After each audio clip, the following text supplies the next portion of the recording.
டே டைமில் நீங்கள் ரொம்ப டயர்டாக வீக்காக ஃபீல் பண்ணியிருக்கீங்களா? எஸ்பெஷலி நீங்கள் வந்து சாப்பிட்டதுக்கப்புறம், அது உங்களுடைய பிடிச்ச உணவாக இருந்தாலும் சரி, அல்லது பொதுவாக வந்து நீங்கள் சாப்பிட்டதுக்கப்புறம் தூக்கம் வர்ற மாதிரியோ, ரொம்ப டயர்டாக இருக்குது அப்படிங்கிற மாதிரி நீங்கள் ஃபீல் பண்ணியிருக்கீங்களா? இது ஏன் அப்படின்னு தெரிஞ்சுக்கணும் அப்படின்னா, அதற்கான காரணத்தை இந்த வீடியோவில் நான் உங்களுக்கு சொல்ல போகிறேன். அது மட்டும் கிடையாது, உங்களை வீக் ஆக்கிற அல்லது உங்களுடைய எனர்ஜியை குறைக்கக்கூடிய பழக்கங்களை பற்றி இந்த வீடியோ மூலமாக நாம் பார்க்க இருக்கிறோம். வணக்கம் நண்பர்களே, welcome back to Epic Life. நான் உங்கள் வெற்றி கூட்டாளி. இன்றைய வீடியோ பதிவின் மூலமாக உங்களுடைய எனர்ஜியை ட்ரெயின் பண்ணக்கூடிய, குறைக்கக்கூடிய 8 பழக்கங்கள் என்ன அப்படின்னு சொல்லிட்டு நாம் பார்க்க இருக்கிறோம். அதில் முதலாவது சிட்டிங் டூ மச். ரொம்ப நேரம் அதிகமாக நாம் உட்கார்ந்துக்கிட்டே இருக்கிறது. நம்முடைய வாழ்க்கை முறை காரணமாக, நம்முடைய வேலையின் காரணமாக நம்ம உட்கார்ந்துக்கிட்டு இருக்கிறது அப்படிங்கிறது ஒரு பக்கம். பொதுவாக வந்து நம்முடைய உடல் உழைப்பு அப்படிங்கிறது குறைஞ்சி போச்சு. இங்கே பொதுவாக, அதாவது நீங்கள் வந்து ஒரு லீவ் நாள்லையோ ஒரு சண்டேஸ்லேயோ வந்து நீங்கள் வந்து என்ன பண்ணுறீங்க அப்படின்னு சொல்லிட்டு உங்களை அப்சர்வ் பண்ணி பாருங்கள். நீங்கள் அதிக நேரம் உட்கார்ந்துக்கிட்டு இருக்கிறீங்களா, அல்லது அதிக நேரம் ஏதாவது நம்ம விளையாடுறது அல்லது வெளியே எங்காவது போகிறது அப்படிங்கிற ஒரு ஆக்டிவிட்டீஸில் ஈடுபடுறீங்களா? ரொம்ப நேரம் உட்கார்ந்துக்கிட்டு இருக்கிறது அப்படிங்கிறது ஒரு விதமான கெட்ட பழக்கம் தான். எப்படி வந்து ஒரு போதைப் பொருளுக்கு அடிமையாக இருக்கிறது ஒரு கெட்ட பழக்கமோ, அதே மாதிரி ரொம்ப நேரம் ஆக்டிவிட்டீஸ் இல்லாமல், ஆக்டிவிட்டீஸில் ஈடுபடணும் அப்படிங்கிற விருப்பம் இல்லாமல் அல்லது விருப்பம் வராமல் நாம் உட்கார்ந்துக்கிட்டே இருக்கிறோம் அப்படின்னா அது ரொம்ப ரொம்ப ரொம்ப மோசமான ஒரு பழக்கம். நம்ம எந்த மாதிரியான ஆக்டிவிட்டீஸில் ஈடுபடுறோமோ அதற்கு தகுந்த ஒரு எனர்ஜியை நம்முடைய உடம்பு வந்து ப்ரொடியூஸ் பண்ணிக்கிட்டே இருக்கும். நம்ம வந்து எந்த விதமான ஆக்டிவிட்டீஸ்லையும் ஈடுபடலை, நம்முடைய செயல்பாடுகள் உடல் உழைப்பு குறைவாக இருக்குது அப்படின்னா நம்முடைய உடம்பு வந்து அதற்கு தகுந்த மாதிரி தான் இருக்கும். ஆனால் நம்ம சாப்பிடக்கூடிய சாப்பாடு வந்து பார்த்திங்கன்னா ரொம்ப அதிகமான கலோரி இருக்கிற மாதிரி இருக்கும். நம்முடைய உடல் உழைப்பு ரொம்ப குறைவாக இருக்கும். ஸோ இதனால் என்ன ஆகும் அப்படின்னா, நம்ம ரொம்ப வீக்காக ஃபீல் பண்ண ஆரம்பிப்போம், ரொம்ப டயர்டாக ஃபீல் பண்ண ஆரம்பிப்போம். எந்த ஒரு விஷயத்தை செய்யறதுக்கு ஒரு உற்சாகம், ஒரு மோட்டிவேஷன் அப்படிங்கிறது நமக்கு இல்லாமையே இருக்கும். ஸோ அதிக நேரம் உட்காந்துக்கிட்டு இருக்கிற பழக்கம் உங்ககிட்ட இருக்குது அப்படின்னா அதை வந்து மாற்றிக்க முயற்சி பண்ணுங்க. ஓகே, இது வந்து என்னுடைய லைஃப் ஸ்டைல், அதாவது என்னுடைய ஜாப் காரணமாக தான் நான் இப்படி இருக்கேன், என்னுடைய வேலை அந்த மாதிரி அப்படின்னு நீங்கள் சொன்னீங்க அப்படின்னா, உங்களுடைய வேலை நேரம் போக மீதம் இருக்கக்கூடிய நேரங்களில் உடற்பயிற்சி மேற்கொள்வதை வந்து பழக்கமாக்கிக்கோங்க. இரண்டாவது, நாட் ட்ரிங்கிங் எனஃப் வாட்டர். அதிகமான தேவையான தண்ணியை வந்து குடிக்காமல் இருக்கிறது. ஸோ அதிகமான அப்படிங்கிற வார்த்தை கட் பண்ணிடுங்க. நம்முடைய உடம்புக்கு இன்றைய நாளுக்கு எந்த அளவுக்கு தண்ணி தேவைப்படுதோ அந்த தண்ணியை நாம் குடிக்கணும். நம்ம நிறைய நேரத்தில் என்ன பண்ணுவோம் அப்படின்னா, அந்த தண்ணி குடிக்கிறதுக்கு பதிலாக அந்த டீயோ அல்லது காஃபியோ குடிக்கிற பழக்கத்தை வச்சுருப்போம். ஸோ நம்ம தண்ணியை வந்து இந்த மாதிரியான ட்ரிங்க்ஸ் மூலமாக நம்ம ரீப்ளேஸ் பண்ணுறதுக்கு முயற்சி பண்ணுறோம். சில பேர் வந்து இந்த கூல் ட்ரிங்க்ஸ் மாதிரியான சாஃப்ட் ட்ரிங்க்ஸை வந்து குடிக்கிறது பழக்கமாக வச்சுருப்பாங்க. இந்த தண்ணி அப்படிங்கிறது குறையும் போது, டீஹைட்ரேட் ஆகும்போது நமக்கு வந்து எனர்ஜி லாஸ் அப்படிங்கிறது இயல்பாகவே ஏற்பட ஆரம்பிக்கும். ஆனால் நம்முடைய தாகத்தை தணிக்கிறதுக்கு இந்த மாதிரியான சாஃப்ட் ட்ரிங்க்ஸோ அல்லது ஹாட் ட்ரிங்க்ஸோ நம்ம வந்து குடிச்சிட்டு இருக்கும்போது என்ன நடக்கும் அப்படின்னா, நம்ம அந்த தண்ணிக்கு பதிலாக அதை ரீப்ளேஸ் பண்ணும்போது அதில் இருக்கக்கூடிய கெஃபேனோ அல்லது டீ காஃபி குடிக்கிறீங்க அப்படின்னா அது கெஃபேனோ, அல்லது வேறு ஏதாவது சர்க்கரை கலந்த பானங்களை நீங்கள் குடிக்கிறீங்க அப்படின்னா, சுகர் பேவரேஜஸ் குடிக்கும்போது அதில் வந்து ஒரு ஷார்ட் டைமில் வந்து நமக்கு ஒரு ஹைப்பு கிடைக்கும் அந்த சர்க்கரை குடிக்கிறதுனால அல்லது அந்த கேஃபீன் குடிக்கிறதுனால. ஸோ அது கொஞ்சம் நேரத்துக்கு அப்புறம் வந்து பார்த்திங்கன்னா ரொம்பவே வந்து அது கிராஷ் ஆக ஆரம்பிக்கும், அப்படியே வந்து அது குறைய ஆரம்பிக்கும். ஸோ அது குறையும் போது என்ன நடக்கும் அப்படின்னா, அதை குடிக்கும்போது நமக்கு உற்சாகமாக இருக்கும், ஒரு எனர்ஜெட்டிக்காக ஒரு பூஸ்டப் இருக்கிற மாதிரி இருக்கும். குடித்து கொஞ்சம் நேரத்துக்கு அப்புறம் அந்த எனர்ஜி லெவல் அப்படிங்கிறது ரொம்பவே டவுன் ஆக ஆரம்பிக்கும். ஸோ தண்ணியை வேறு எந்த ஒரு விஷயத்தை வச்சு நீங்கள் ரீப்ளேஸ் பண்ணுறதுக்கு முயற்சி பண்ணாதீங்க. மூன்றாவது, worrying about the future. எதிர்காலத்தில் என்ன நடக்க போகுதோ, நம்ம என்ன எப்படி செய்ய போகிறோமோ, நம்ம எப்படி இதிலேருந்து வெளியே வர போகிறோம் அப்படின்னு சொல்லிட்டு பலவிதமான விஷயங்களை பற்றி நாம் கவலைப்பட்டுக்கிட்டே இருப்போம், அதை பற்றி நினச்சிக்கிட்டே இருப்போம், ஓவர் திங்கிங் பண்ணிக்கிட்டே இருப்போம். நண்பர்களே, ஒரு விஷயத்தை நீங்கள் நல்லா புரிஞ்சுக்கணும். நீங்கள் ஓவர் திங்கிங் பண்ணுறதுனாலையோ, உங்களுடைய எதிர்காலத்தை பற்றி நீங்கள் கவலைப்படுறதுனாலையோ, இப்போ இருக்கிற உங்களுடைய பிரச்சனைகளை வந்து எப்படி நீங்கள் சமாளிக்க போகிறீங்க அப்படிங்கிறத பற்றி நீங்கள் நினச்சி பயப்படுறதுனாலையோ அது சரியாக போகிறது கிடையாது, மாற போகிறது கிடையாது. இப்போது அதை மாற்றுறதுக்கு நீங்கள் ஏதாவது வேலை செஞ்சீங்க அப்படின்னா எதிர்காலத்தில் அதை உங்களால் மாற்ற முடியும். ஸோ இந்த மாதிரியான அதிகப்படியான கவலைகள் ஆழ்ந்திருக்கிறது வந்து பார்த்திங்கன்னா உங்களுடைய எனர்ஜியை வந்து குறைக்க ஆரம்பிக்கும். சரி, நம்ம கவலைப்படுறதுனால எனர்ஜி குறையிறதுனால என்ன விளைவு நடக்கும் அப்படின்னா, நான் சொன்னேன் இல்லைங்களா, இப்போது நீங்கள் அந்த பிரச்சனைகளுக்கான தீர்வை கண்டுபிடிக்கிறதுக்கு செயல் செஞ்சால் அந்த பிரச்சனையை எதிர்காலத்தில் உங்களால் சமாளிக்கவோ அல்லது சரி செய்யவோ முடியும். ஆனால் அதுக்கு இப்போ எனக்கு எனர்ஜி வேணும் இல்லையா? நீங்கள் கவலைப்படுறதுனால அந்த எனர்ஜியை நீங்களே குறைக்கிறீங்க. உங்களுடைய எதிர்காலத்தை மாற்றக்கூடிய அந்த ஆற்றலை நீங்களே குறைச்சிக்கிட்டு இருக்கிறீங்க. அடுத்தது 4வது லிவிங் இன் த பாஸ்ட். கடந்த காலத்தில் வாழ்ந்துக்கிட்டு இருக்கிறது. கடந்த காலத்தில் நீங்கள் ரொம்ப நல்லா இருந்திருக்கலாம். கடந்த காலத்தில் நீங்கள் மோசமான அனுபவங்களை சந்திச்சிருக்கலாம். கடந்த காலத்தில் ரொம்ப நல்லா இருந்தேன் அப்படிங்கிற அந்த ஒரு குட் ஃபீலிங்கோடு இப்போ வாழ்ந்துக்கிட்டு இருக்கிறது தவறு. கடந்த காலத்தில் நடந்த மோசமான அந்த விளைவுகள், அந்த சம்பவங்களில் மாட்டிக்கிட்டு அந்த எண்ணங்கள், அந்த கவலைகள் அல்லது அந்த விஷயங்களை பற்றி வருத்தப்பட்டுக்கிட்டே இருக்கிறதும் ரொம்ப தவறான ஒரு பழக்கம் தான். எப்படி எதிர்காலத்தை பற்றி ஓவர் திங்கிங் அல்லது கவலைப்படுறது ஒரு தவறான பழக்கமோ, அதே மாதிரி கடந்த காலத்தினுடைய நினைவுகளாக நாம் இப்போ வாழ்ந்துக்கிட்டு இருக்கிறதும் ஒரு தவறான ஒரு பழக்கம் தான். கடந்த காலம் அப்படிங்கிறது எப்போவுமே நமக்கு ஒரு பாடத்தை கற்றுக் கொடுக்குற ஒரு ஆசிரியர் தான். பாடத்தை கற்றுக்கிட்டு எதிர்காலத்தை முன்னோக்கி போங்க. கடந்த காலத்தில் மாட்டிக்காதீங்க. அடுத்தது 5வதா ஒரு முக்கியமான ஒரு ஹேபிட்டை பார்க்க இருக்கிறோம். பட் அதுக்கு முன்னாடி இன்னொரு புக் ரெக்கமெண்டேஷன். Time management. நீங்கள் சரியாக நேரத்தை கையாளணும் அப்படின்னா நீங்கள் உங்களுடைய கடினமான வேலையை காலை நேரத்தில் முதல் வேலையாக நீங்கள் செய்யணும். இதனுடைய முக்கியமான கருத்துக்களை கற்றுக்கொள்ள ஈட் தட் ஃப்ராக் எனும் புத்தகத்தை நான் ரெக்கமெண்ட் செய்கிறேன். இப்புத்தகத்தின் கருத்துக்களை குறைவான நேரத்தில் கற்றுக்கொள்ள குக்கு எஃப்எம் மூலம் இப்புத்தகத்தின் ஃபுல் புக் சம்மரியை தமிழில் கேளுங்கள். குக்கு எஃப்எம் பிளே ஸ்டோரில் 4.5 ஸ்டார் ரேட்டிங் வாங்கிய app. 10,000 hours of audio content இருக்கிற தரமான ஆப். இதில் பல்வேறு audio books and book summaries இருக்குது.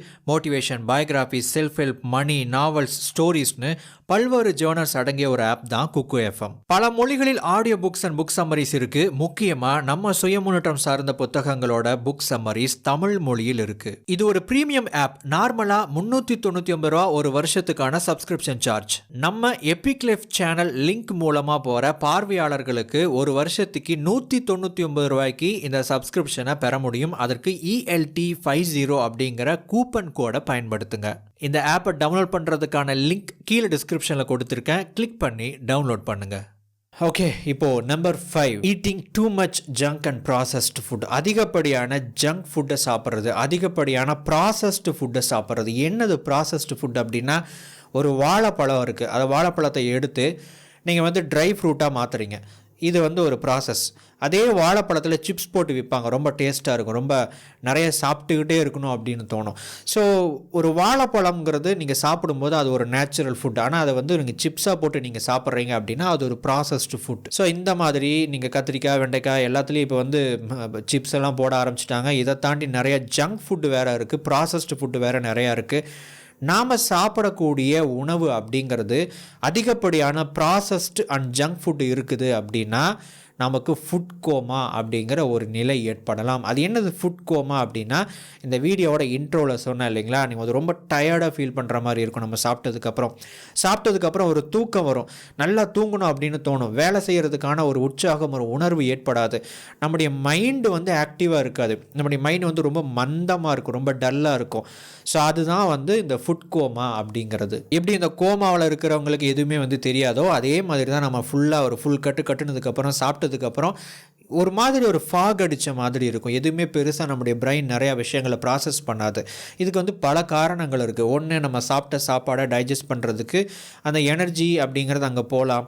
அல்லது ஜங்க் ஃபுட்டையும் ப்ராசஸ் ஃபுட்டையும் அதிகமாக எடுத்துக்கிறதுனாலையும் இந்த ஃபுட் கோமா அப்படிங்கிறது ஏற்படுது. இந்த ஃபுட் கோமா ஏற்படுறதுக்கு நிறைய காரணங்கள் இருக்குது. அதில் ரொம்ப முக்கியமானது இந்த ஜங்க் அண்ட் இந்த ப்ராசஸ்டு ஃபுட்டை அதிகமாக சாப்பிட்றது. இந்த ஜங்க் ஃபுட்டும் இந்த ப்ராசஸ்டு ஃபுட்டையும் நீங்கள் அதிகமாக சாப்பிட்டுக்கிட்டு இருக்கிறீங்க அப்படின்னா ஒரு வாரம் ஒரு எக்ஸ்பிரிமெண்ட் பண்ணி பாருங்கள். இதை கம்ப்ளீட்டாக அவாய்ட் பண்ணுங்கள். சர்க்கரை அவாய்ட் பண்ணுங்கள். இயற்கையான பழங்கள், காய்கறிகள், பொரியல், நல்ல சாப்பாடு அப்படிங்கிற மாதிரி சாப்பிட ஆரம்பித்து பாருங்கள். ஒரு வாரம் ட்ரை பண்ணி பாருங்கள். உங்களுடைய எனர்ஜி லெவல் திரும்ப வருதா, முன்ன மாதிரி உங்களால் இருக்க முடியுதா அப்படிங்கிற மாதிரி ஒரு எக்ஸ்பெரிமெண்ட் பண்ணி பாருங்கள். நிச்சயமாக உங்களுடைய எனர்ஜி லெவலில் ஒரு பூஸ்டப் இருக்கிறத உங்களால் ஃபீல் பண்ண முடியும். ஸோ இந்த ப்ராசஸ்ட் அண்ட் ஜங்க் ஃபுட்டை தவிர்த்துடுங்க. நம்ம நேச்சுரலான இயற்கையான உணவுகளை, நல்ல காய்கறிகள், பழங்கள், நம்ம ரெகுலராக சாப்பிட்ற அந்த சாப்பாடு அப்படிங்கிற அந்த உணவு முறைகளில் போனீங்க அப்படின்னா உங்களுடைய எனர்ஜி லெவலை நீங்கள் அதிகரிக்க முடியும். அடுத்தது 6வது 7வது ஸ்டிமுலன்ட்ஸ் அப்படின்னா நம்ம ஆரம்பத்திலேயே முன்னாடியே பார்த்துட்டோம். அந்த டீ, காஃபி அல்லது வேறு ஏதாவது இந்த சர்க்கரை கலந்த பானங்களை வந்து குடிக்கிறது, கூல்ட்ரிங்க்ஸ் குடிக்கிறது. ஸோ இதனால் இந்த ஸ்டிமுலன்ட்ஸ் அப்படின்னா என்ன அப்படின்னா, இப்போ கெஃபைன் அப்படின்னு ஒரு விஷயம் இருக்குது. நம்ம எல்லாத்துக்குமே தெரிஞ்ச ஒரு விஷயம். டீலையும் காஃபிலையும் வந்து கெஃபைன் இருக்குது. கெஃபைன் மட்டும் இல்லை, வேறு சில வேதிப்பொருட்களும் இருக்குது. ஸோ நம்ம ரெகுலராக எடுத்துக்கிறத தாண்டி இந்த மாதிரியான ஸ்டிமுலன்ட்ஸை நம்ம சார்ந்து இருக்கும்போது நமக்கு என்ன நடக்கும் அப்படின்னா, ஒரு கிராஷ் அப்படிங்கிறது நடக்கும். இப்போ உதாரணத்துக்கு நிறைய பேருக்கு நைட் டைமில் காஃபி, டீ குடிக்கிற ஒரு பழக்கம் இருக்குது. ஸோ இதனால் என்ன ஆகும் அப்படின்னா, நம்முடைய தூக்கம் அப்படிங்கிறது பாதிக்கப்படும். ஸோ தூக்கம் பாதிக்கப்படும் போது ஆட்டோமேட்டிக்காக நம்முடைய எனர்ஜி லெவல் அப்படிங்கிறது குறைய ஆரம்பிக்கும். அது மட்டும் இல்லாமல் இந்த டீ, காஃபி குடிக்கிறதுனால நம்ம ஒரு எனர்ஜி ஹைக் நமக்குள்ளே அதிகரிக்கும். அதுக்கப்புறம் அது வந்து கிராஷ் ஆகும். அதுக்கப்புறம் அது குறைய ஆரம்பிக்கும்.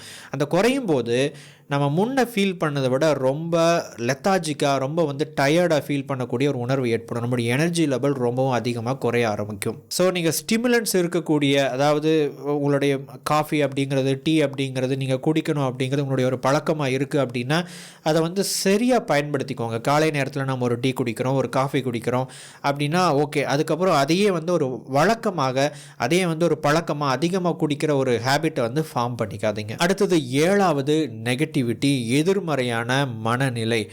எதிர்மறையான சிந்தனை அப்படின்னு நான் இந்த இடத்துல சொல்ல வரல, எதிர்மறையான மனநிலை அப்படின்னு நான் சொல்ல வரேன். ஸோ அதாவது எதையுமே வந்து எதிர்மறையான ஒரு நோக்கத்தோடு பார்க்குறது, எதிர்காலத்தை பற்றின ஒரு நம்பிக்கை இல்லாமல் இருக்கிறது. ஸோ இந்த மாதிரியான நெகட்டிவிட்டிஸை வந்து தவிர்க்க ஆரம்பிங்க.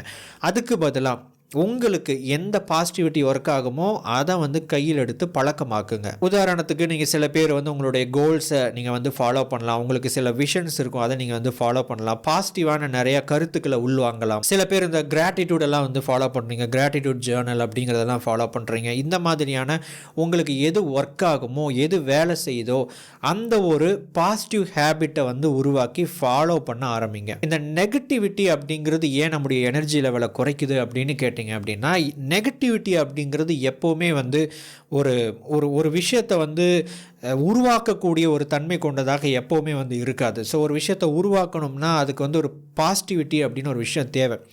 ஆக்கப்பூர்வமான ஒரு எண்ணம் இருக்கிறவங்கனால தான் ஒரு விஷயத்தை உருவாக்க முடியும். ஆனால் எதிர்மறை அப்படிங்கிற ஒரு எண்ணம் இருக்குது அப்படிங்கிற பட்சத்தில் நம்முடைய அந்த ஆக்கப்பூர்வமான எண்ணங்களையும் சிந்தனைகளையும் அதை வந்து குறைக்க ஆரம்பிக்கும். நம்முடைய எனர்ஜி லெவல் ஆட்டோமேட்டிக்காக குறைய ஆரம்பிக்கும். அடுத்தது 8வது புவர் ஸ்லீப் பேட்டர்ன். நீங்கள் வந்து சரியான ஒரு தூக்க முறையை ஃபாலோ பண்ணாமல் இருக்கிறது. சரியான தூக்க முறை அப்படின்னா என்ன அப்படின்னா, நீங்கள் எப்போ தூங்குவீங்க அப்படின்னு கேட்டால், ஒரு 10 வருஷத்துக்கு முன்னாடி நான்லாம் வந்து ஒரு 10 மணிக்கு தூங்கிடுவேன், நான்லாம் வந்து ஒரு 9 மணிக்கு தூங்கிடுவேன் அப்படின்னு சொல்ல ஆரம்பித்த ஒரு டைம் போய் இப்போது எப்போ தூங்குவேன் அப்படிங்கிறது நமக்கே தெரியாது. 10:30 ஆகலாம், 11 ஆகலாம். இன்றைக்கி 10:30 மணிக்கு நான் தூங்குவேன், நாளைக்கு ஒரு 12 மணிக்கு தூங்குவேன், அதுக்கப்புறம் பார்த்திங்கன்னா 1 மணிக்கு தூங்குவேன், அதுக்கப்புறம் 9 மணிக்கு தூங்குவேன். ஸோ அந்த பேட்டர்ன் அப்படிங்கிறது மாறிக்கிட்டே இருக்குது. ஸோ அந்த பேட்டர்ன் மாறும்போது உங்களுடைய ஸ்லீப் சைக்கிள் அப்படிங்கிறதும் பாதிக்கப்பட ஆரம்பிக்கும். ஸோ நம்ம ஒரே மாதிரி தூங்கும்போது, அதாவது நம்ம கரெக்டாக ஒரு 11 மணிக்கு, ஒரு 10:30 மணிக்கு நம்ம தூங்க போகிறதுக்கு முன்னாடி நான் எந்த விதமான டீ, காஃபி குடிக்காமல், நம்ம வந்து எந்த விதமான அந்த ஸ்க்ரீன்ஸையும் நம்ம வந்து பார்க்காம கொஞ்சம் மைண்டை பீஸ்ஃபுல்லாக வச்சுக்கிட்டு நான் தூங்க போகிறேன்.